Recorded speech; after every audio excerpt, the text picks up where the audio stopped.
A pulsating day of Test match cricket at the Bidfest Wanderers finishes with South Africa 212 in front and still 5 second innings wickets in hand. That's a healthy position on a pitch offering something to the bowlers all the time. Michael Holding, Shaun Pollock, and I'm pleased to say Duanne Olivier here to talk about the day. Well bowled, another 5-wicket haul. What a series you're having. Thank you, Mark. So far it's been going well, but at the end of the day it's still a massive day tomorrow. And we need to bat as long as possible, get a big lead, and then we bowl again. So, but everything so far is good. Are you aware that other than a man called Llewellyn back in 1902-3, you've got the best haul of wickets in any 3-match series, and you've still got another innings to bowl in? I have no idea about that, but it's well, it's obviously the pleasing. truth. It's the truth. You've got good pace going, rhythm, I think, is the key, isn't it? Yes, I think it's just trying to commit every ball 100%. And just have fun and enjoy the moment. So. Okay, what about those drop catches at the start of the day? It had Messrs Pollock and Holding ticking a bit, thinking back to the days when catches are shelled. It's a difficult thing for a quick bowler, Dale coming back, Vernon. It's a difficult thing to deal with, isn't it? I think as a bowler you always get a bit frustrated, but look, it was a bit of a crazy hour or half an hour, but it happens, part of cricket. We obviously reconnected after lunch and just try to do the basics right, and it paid off quite well. So, any thoughts on these drop catches yourself, Shaun? Yeah, I suppose it's got to do with the personnel. And I mean, Temba's not normally in the gully region. No one's trying to drop them. You know, sometimes I just look at the spacing. I think those guys were obviously too close to each other. If one of them can get there too comfortably, and then you know, Quinny as a keeper, when you see them as a keeper and you've got the gloves on, you've got to go. And he wasn't 100% sure those were going to carry to the first slip, so I have no problem with that. But when they accumulate, when you get 3 or 4 or 5 in a session, us fast bowlers do get a bit miffed and we do feel like pulling our hair out. No one's trying to drop them on purpose, but at the end of the day you are trying to pick up wickets and you're fighting for your team, so a little help from the friends every once in a while would be nice. Mikey, it's a highlights package of his own, isn't it? It certainly is. I was so fortunate that when I played for the West Indies we had some excellent slip fielders. Odd catch was dropped, yes. But more times than not, all you knew you had to do was hit the edge. It can be frustrating for a fast ball, especially on a long, hot day, running in, trying your best, and the catches keep going down. But it was good to see South African bowlers just turn around, get back to their marks and run in again. I was going to say, Duanne, it's a real measure of a team spirit, that, isn't it? Yes, at the end of the day, it's a team sport. Yes, played by 11 guys, but look, like I said before, it didn't go our way. It's part of cricket, but obviously after lunch we had a... I was going to say, but then it did. So let's go through all the wickets that fell today, because you're behind 5 of them, as we know. It's nice when they cling on to them. Yes, that was quite good. Lovely, little bit of laid out swing for you there. Yes, especially this all morning and a little bit yesterday, ball was swinging a little bit. So it was good to see and just trying to use it to our advantage. And you've not been shy to hit the middle of the pitch through this series either. Yes, I've been running a bit short quite often. That one just stayed a little bit low. I didn't think it was that short, to be honest. No, well, it takes the energy out of you if you don't get that night watchman out quickly, doesn't it, in the morning? You almost feel you're wasting a lot of your energy.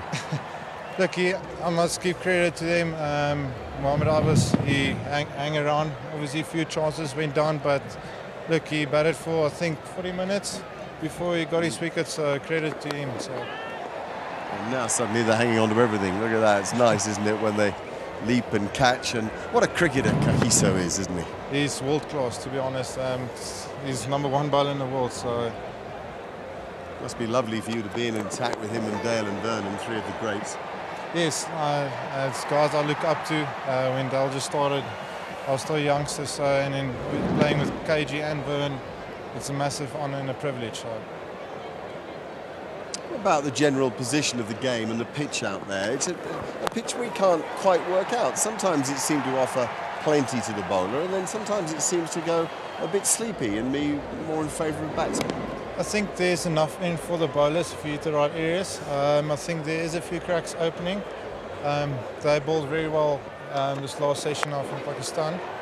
And if there is value for shots, if you get yourself in, you will get rewarded. So.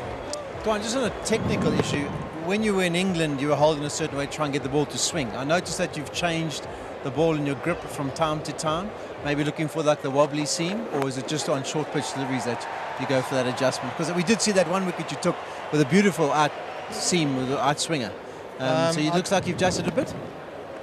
England, they play the swing quite well. That's what I've learned. And just try to work on a bit of a wobble seam. And I feel like the previous 2 test matches, the ball didn't swing as much. I think it was more nip in the wicket. And at the Wanderers, there was a little bit of swing on offer. And I thought maybe use a bit to my advantage. But other than that, try to wobble it a bit, get a bit of nip out. So, okay, interesting. Well, you know, people keep on saying about the short pitch bowling, Duanne, and my argument is what works. If you're bowling short and getting people out, you do that. They keep on saying, okay, there's not a lot of swing around, not a lot of seam around, but when the ball is pitched up, you get a little bit of help. And that's what you want to be doing as a fast bowler. Pitch a few balls up, a few balls get a little bit of nibble, and if you bang the ball in short and it's on the right line and length, you get people out. And what else can you do? yeah, look, for me, I just try to commit every ball. I think in the past, I've not done that. Yeah. So just be aggressive, have good energies on the ball, and whatever happens, at the end of the day, the batsman still needs to play the shot. So if I land in a good area and use my bouncer effectively, I think I will get rewarded at the end of the day. And that word is so important. Use the bouncer effectively. So many people run up and bang the ball in the pitch and the batsmen just watch it go by. You use yours effectively. They have to do something. Yeah, I think if you look at the previous 2 games, I felt like, especially in Cape Town, I bowled a bit too much. I could have pitched up a little bit more. I know the Wanderers, there's always a bit of bounce, so you don't need to necessarily bowl too many short balls. I think the fuller length, your follow-up ball is just as important as well. Well bowled today. Terrific performance. I think the team were in pretty good position overnight. Yes, I think we're in a good position. Credit to the Pakistan bowlers, they bowled really well. And a few balls stayed a bit low as well, but I think tomorrow it's another day, and we keep going. It's a test match for fighters. Thanks for your time, Duanne. Much appreciated. Thanks for coming over. We'll let you make your way out of there. Thank you very much. I was just thinking, when you talk about that slip catching, in Marky's day, when the slippers did drop a catch, if they ever did, the people that were most disappointed were the batsmen, because they had to stay out there and bat again. Well, it's certainly a point of view. You mean the batsman that shouted catch it as they nicked it? Yeah, I know. And the other reason I got this hat is for the midgies. We've actually got to experience them firsthand. They're flying around our heads as well. That's why I'm wearing glasses. Okay, I'd like to have a quick look at this partnership at the close of play here between Hashim Amla and Quinton de Kock. I feel I've messed up our producer who wasn't ready for me to say that. But I think it's an interesting partnership to think about, because after the 48 put on by Amla and Bavuma, that was a partnership well within themselves, leaving a lot of balls. I felt they laid the foundation for de Kock to come in and play the way he did against a suddenly tired-looking attack. Yes, and that is the way de Kock wants to play. And if you have a partnership before he comes in that can sort of flatten the spirit of the bowlers a bit, then he can come in and play his natural game and can take the game away from the opposition. Pakistan needed to get rid of de Kock as quickly as they possibly could, and tomorrow morning they'll be looking to do that, because de Kock can just blow them out of the water quite easily. It is a huge partnership, and we all know what dress rooms are like. You're going to get the spin doctors coming in the morning, and Pakistan will go out there and say, listen, if we pick up 2 wickets first thing in the morning and we can run through the tail, there's a chance we could win this test match. There's a chance we could chase 250 and go over the line and win. The foundation's been laid, as you said, and those 2 are still at the crease tomorrow morning. If they get going, they take the game out of Pakistan's reach. So it's a massive partnership for South Africa, and it's going to be a great one to watch tomorrow morning. They put on 42, so add that to the 48 by Bavuma and Amla. Amla's played his part in 90 runs for the loss of just 1 wicket. They might well be the match-turning 90 runs. Let's remind ourselves as where we stand then after the second day's play here at the Wanderers. South Africa looking very strong, 135 for 5, having bowled out Pakistan for 185 today, now leading by 212. The third day looms. The matches have lasted 3 days in this series. Who's to say this one won't do the same tomorrow? South Africa then in power It's a goodbye from Mikey, goodbye from Shaun, goodbye from all of our team here at the Wanderers. We hope you've enjoyed the day's coverage for the moment. Good night.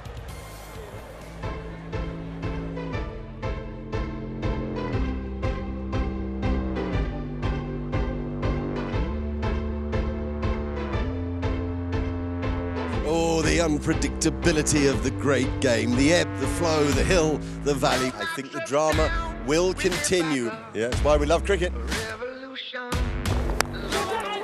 Oh, down! The edge finally did come. And another one down. That's... Oh, he hasn't, has he? He's dropped it.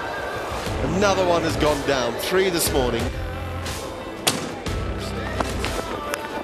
That's down as well.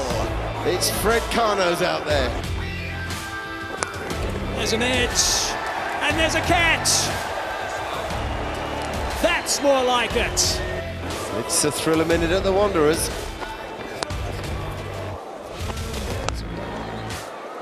Oh, that's a good shot. A 38 ball 50 for Safraz. Keep saying it, don't we? We don't know what's going to come next in this game. The minute you think you've got it taped, it reminds you that you'll never have this game taped. That's out. There you go. The minute you think you've got this game taped, you'll be reminded you never have this game taped. Oh, that's brilliantly bowled. That's worked out by Olivier. And again, he gets to raise the ball as it goes off. Duanne Olivier. Well bowled, sir. 5 for 51. And Pakistan are all out for 185. Cricket on knife edge, a party vibe at the Wanderers.